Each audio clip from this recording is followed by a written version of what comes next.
যখন কোনো আদম সন্তানের কোনো কিছু প্রয়োজন হবে, সাজদায় গিয়ে যদি এই ছোট্ট দোয়াটি 3 বার পাঠ করে, আল্লাহ পাক রব্বুল আলামিন তার দিন দুনিয়ার সমস্ত হাজত পূর্ণ করে দিবেন। তিরমিজি শরীফের 262 নম্বর হাদিস এবং মুসলিম শরীফের 152 নম্বর হাদিস। রাসূল করিম সাল্লাল্লাহু আলাইহি ওয়াসাল্লাম সাহাবায়ে কেরামদেরকে শিক্ষা দিয়েছেন।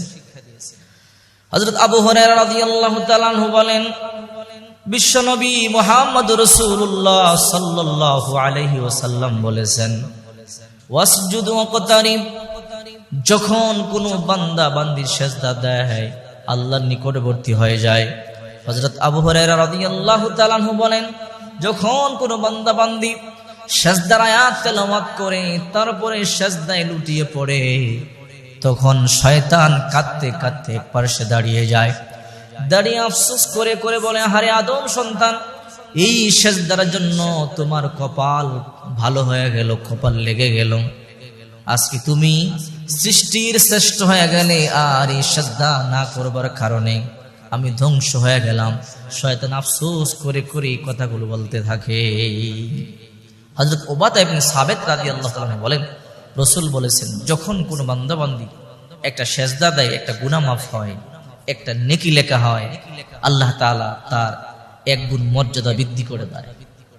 মুসলিম শরীফের মধ্যে আসছে 152 নম্বর হাদিস, কোন মানুষ যদি, কোন আদম সন্তান যদি সিজদায় গিয়ে এই ছোট্ট দোয়াটি পাঠ করে, সুবহানাকাল্লাহুম্মা রব্বানা ওয়া বিহামদিকা আল্লাহুম্মা গফিরলি, সুবহানাকাল্লাহুম্মা রব্বানা ওয়া বিহামদিকা আল্লাহুম্মা গফিরলি।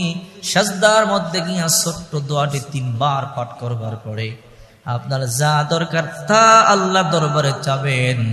দিন দুনিয়ার যত হাজত আছে আল্লাহ সমস্ত হাজত আপনাদের পূর্ণ করে দিবে। অনেক মহিলাদের অভিযোগ, হুজুর এত দোয়া করি, এত আমল করি, কিন্তু দোয়া কবুল হয় না।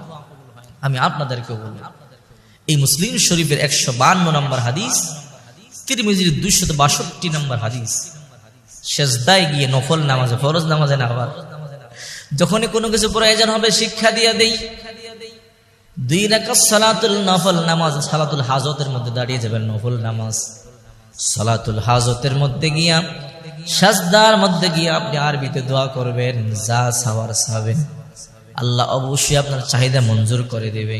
সাহাবায়ে কেরামের যখন কোনো কিছু প্রয়োজন পড়তো, সিজদায় চলে যেত, সিজদা গিয়ে আল্লাহর দরবারে চাইতো, কারণ ওয়াসজুদ ওয়াকতারিব, আল্লাহর একদম নিকটবর্তী হওয়ার মাধ্যম হলো সিজদা। যে ব্যক্তি যত বেশি সিজদা দেয় তত বেশি আল্লাহ তাআলার নিকটতম হয়ে যায়। এই জন্য সিজদায় চলে যাবেন। টাকার প্রয়োজন হতে পারে, পয়সার প্রয়োজন হতে পারে, বিপদ থেকে মুক্তির প্রয়োজন হতে পারে, অথবা জীবনে অনেক বড় আশা, মক্কা মদিনায় যাব, যাইতে পারি না, এরকম আশা আছে না? মক্কা মদিনা যাইতে পারি না, কত দূর মক্কা মদিনা, কত মানুষ যায়, যাইতে পারি না।